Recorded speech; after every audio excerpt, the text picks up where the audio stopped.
Correction de l'exercice 21. Alors, on nous demande pour chaque couple s'il s'agit de la même molécule, d'un couple d'énantiomères ou d'un couple de diastéréoisomères. Alors, petit a. D'abord, on recopie chacune des deux molécules. Donc, j'ai recopié celle de gauche ici et celle de droite là.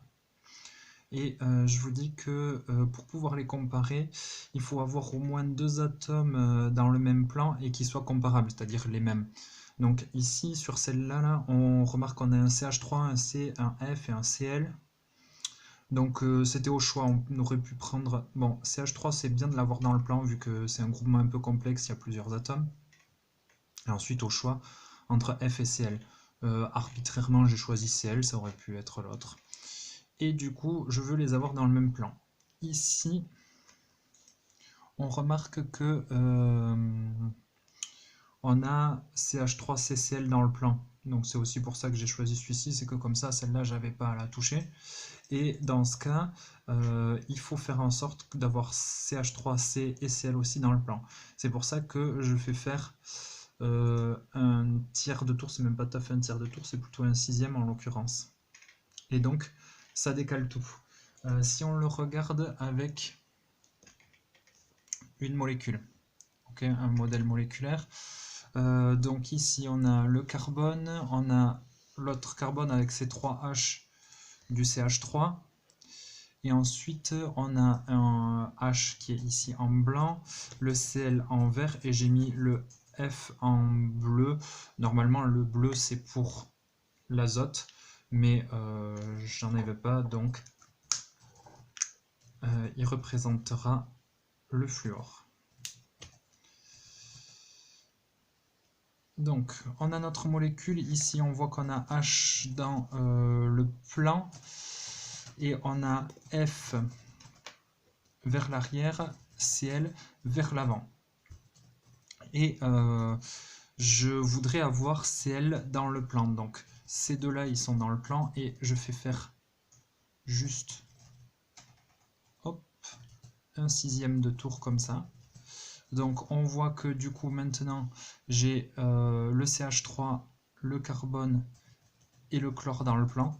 Et du coup on voit que l'hydrogène il est venu devant et le fluor il était derrière. Ok, je refais. On l'avait comme ça avec l'hydrogène dans le plan, le fluor derrière, le chlore devant. Je mets le chlore dans le plan. Et on voit que le fluor est parti derrière et l'hydrogène est venu devant. C'est ce que je représente ici, ok. Le chlore est venu dans le plan et fluor derrière, hydrogène devant.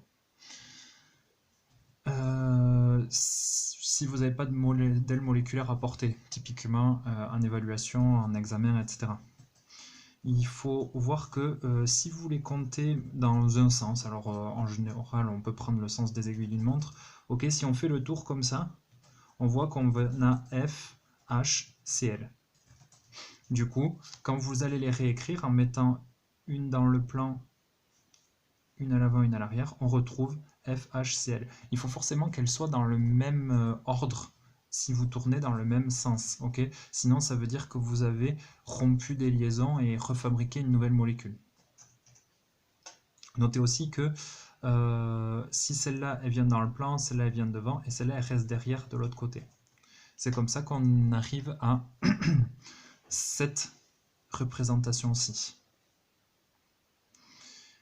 Une fois qu'on a fait ça, vous voyez ici en orange, je vous ai surligné ce qui va être notre référence, autrement dit les 3 atomes qui sont dans le plan. Atome ou groupement d'atomes, vu qu'en l'occurrence CH3 c'est plutôt un groupement. De la même manière, ici j'ai CH3, C et Cl, les mêmes atomes ou groupements qui sont dans le plan. Et maintenant je regarde, les deux derniers sont-ils en face ou pas?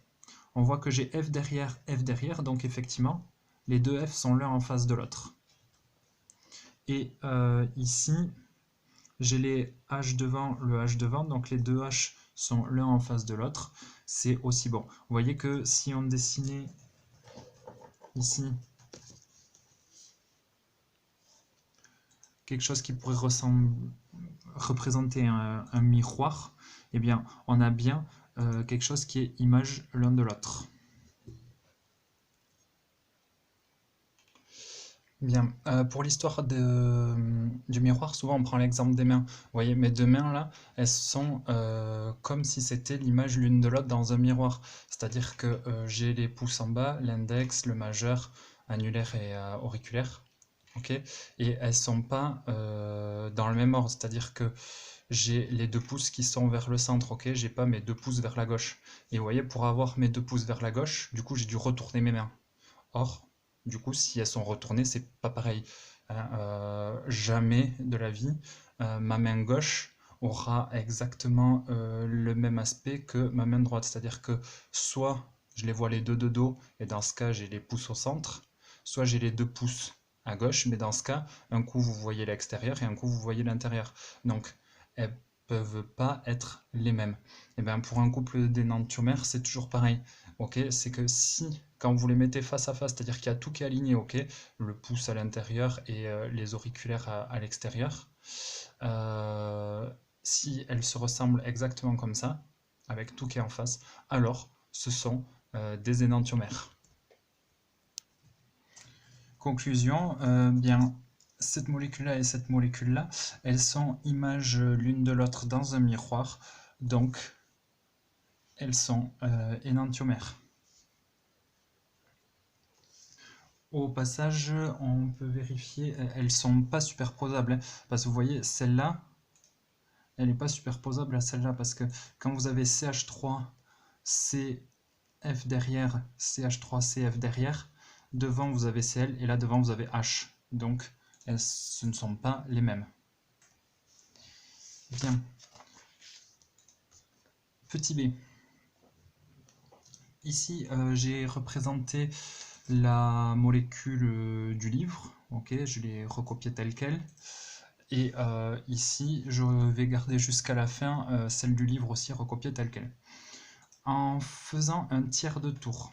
Alors, qu'est-ce qu'on entend par un tiers de tour? Parce qu'en fait, vous voyez, si vous avez votre molécule comme ça, on voit qu'on a...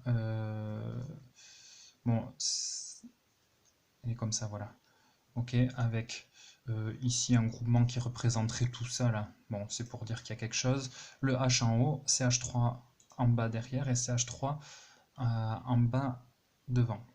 Et en fait, avec un tiers de tour, c'est en gros, comme il y a libre rotation autour de la liaison CC, ça, je peux le faire tourner autant que je veux, ok, sans faire tourner pour autant ce groupement. Donc, celui-ci qui avait le H en haut et les deux CH3 en bas, comme ça, je peux le faire tourner pour amener le H derrière. Ça donnerait ça. Ok. Et là, on voit que j'ai un CH3 en haut, un CH3 en bas devant et le H en bas derrière. Exactement ce que j'ai représenté ici. CH3 en haut, CH3 en bas devant, H derrière. Encore une fois, quand vous n'avez pas de modèle moléculaire avec vous, pour voir, ok, vous voyez qu'on a les trois liaisons que vous représentez, donc dans le plan devant, derrière. Ça, vous les représentez d'abord dans le plan devant, derrière. Et une fois que les trois molécules sont représentées, que les trois liaisons sont représentées, vous faites tourner ou sauter entre guillemets d'une liaison à l'autre les groupements. Okay, c'est ce que j'ai représenté ici par les flèches bleues. Donc en fait, le H qui était sur cette liaison, il passe sur la suivante, ici. Le CH3 qui était sur cette liaison, il passe sur la suivante, comme ça. Et celui qui était ici passe sur la suivante, il arrive ici. Une fois que ça c'est fait, on compare à celle du livre que j'ai recopié. Et on remarque que c'est exactement la même molécule. ClC, H devant, CH3 derrière. ClC, H devant, CH3 derrière.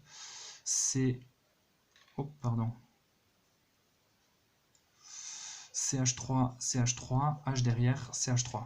CH3, H derrière, CH3. Donc c'est bien la même molécule. Question C.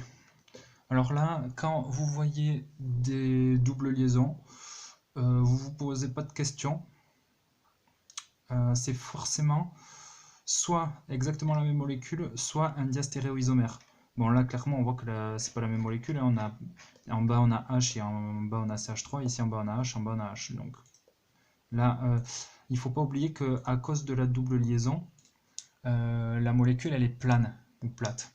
Donc forcément, il n'y a plus d'enjeu de géométrie dans l'espace et vous pouvez les comparer telles quelles. Donc on voit que ce ne sont pas les mêmes. Si ce ne sont pas les mêmes, c'est forcément un diastéréoisomère.